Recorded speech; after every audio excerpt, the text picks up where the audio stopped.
including precious little children. Then, in the early hours of Sunday morning, Dayton, Ohio, another twisted monster opened fire on a crowded downtown street. He murdered 9 people, including his own sister, and injured 27 others. The First Lady and I join all Americans in praying and grieving for the victims, their families, and the survivors. We will stand by their side forever. We will never forget. These barbaric slaughters are an assault upon our communities, an attack upon our nation, and a crime against all of humanity. We are outraged and sickened by this monstrous evil, the cruelty, the hatred, the malice, the bloodshed, and the terror. Our hearts are shattered for every family whose parents, children, husbands, and wives were ripped from their arms and their lives. America weeps for the fallen. We are a loving nation, and our children are entitled to grow up in a just, peaceful, and loving society. Together, we lock arms to shoulder the grief. We ask God in heaven to ease the anguish of those who suffer, and we vow to act with urgent resolve. I want to thank the many law enforcement personnel who responded to these atrocities with the extraordinary grace and courage of American heroes.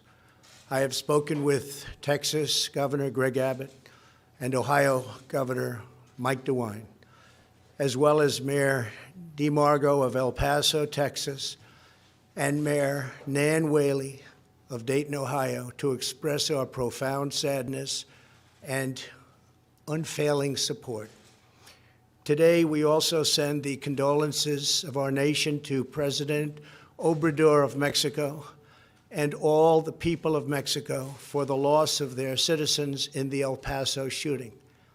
Terrible, terrible thing. I have also been in close contact with Attorney General Barr and FBI Director Wray.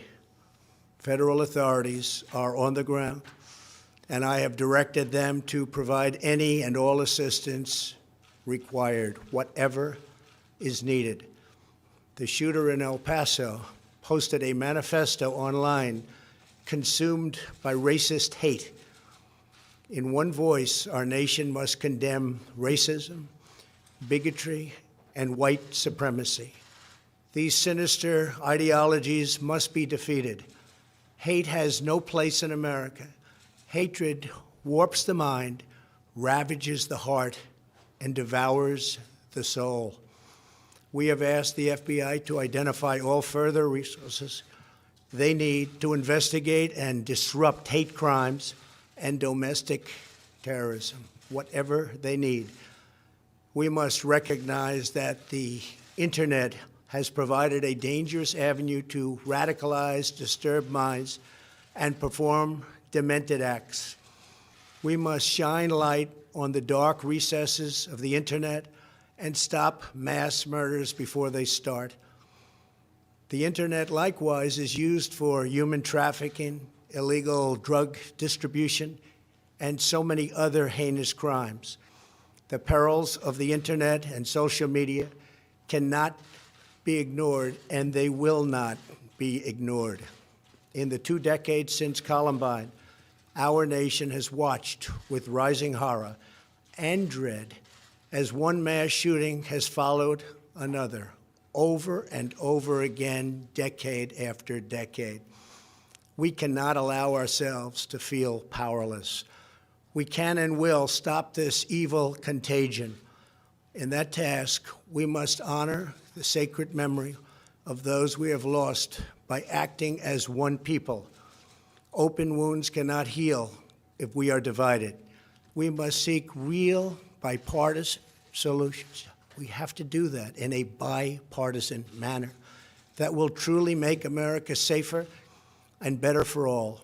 First, we must do a better job of identifying and acting on early warning signs. I am directing the Department of Justice to work in partnership with local, state, and federal agencies, as well as social media companies, to develop tools that can detect mass shooters before they strike.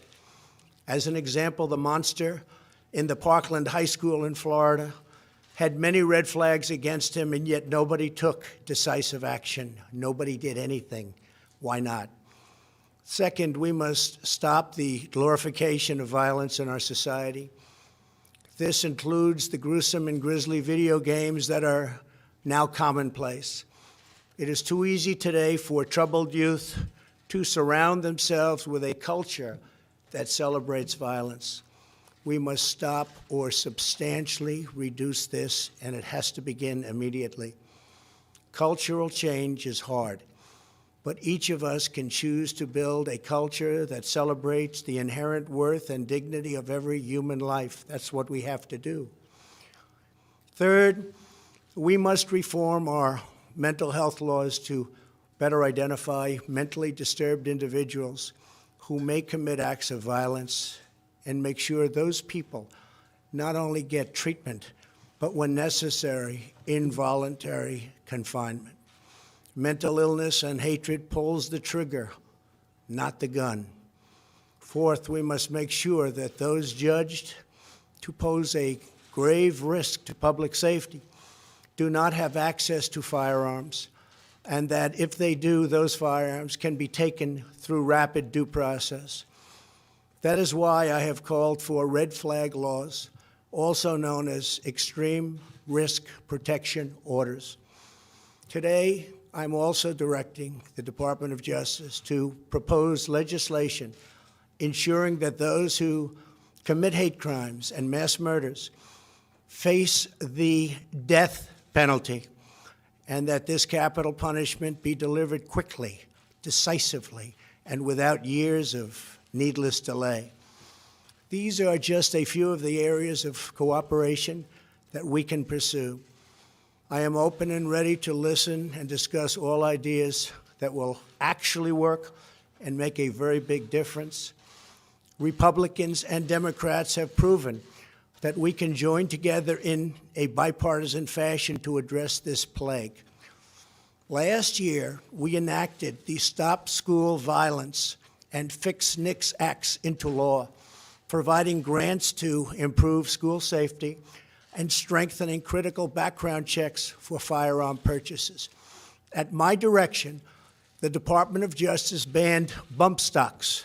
Last year, we prosecuted a record number of firearms offenses. But there is so much more that we have to do. Now is the time to set destructive partisanship aside, so destructive, and find the courage to answer hatred with unity, devotion, and love. Our future is in our control. America will rise to the challenge. We will always have, and we always will, win. The choice is ours, and ours alone. It is not up to mentally ill monsters. It is up to us. If we are able to pass great legislation after all of these years, we will ensure that those who were attacked will not have died in vain. May God bless the memory of those who perished in Toledo. May God protect them. May God protect all of those from Texas to Ohio.